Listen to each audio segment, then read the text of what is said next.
मगरबी बंगाल असेंबली इंतखाबात के दूसरे मरहले के लिए इंतखाबी मुहिम आज शाम होगी खत्म। टीएमसी और बीजेपी कारकुनों के दरमियान फिर झड़प।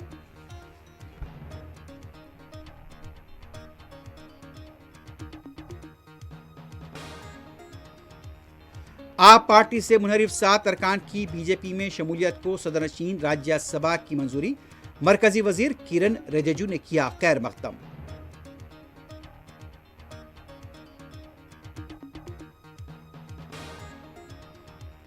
दिल्ली के साबिक वजीर आला अरविंद केजरीवाल जस्टिस स्वर्णकांता शर्मा की अदालत में पेश नहीं होंगे। गांधी मुजस्समे के पास धरने का ऐलान।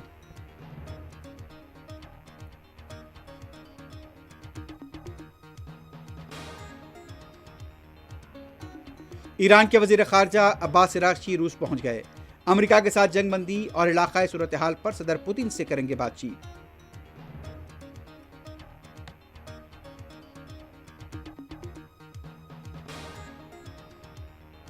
ईरान के पास 3 दिन का वक्त बचा है। अमेरिकी सदर ट्रंप की फिर धमकी। आबना हुर्मुज की नाकाबंदी जारी रखने के मौक़िफ़ पर अटल।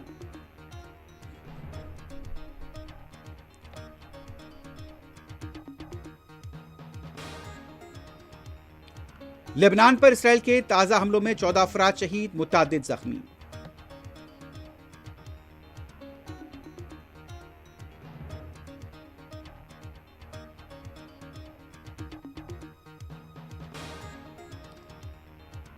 और हैदराबाद के हिमायत सागर में तफरीह के लिए गए 2 नौजवान गरकाब, एक की लाश दस्तयाब।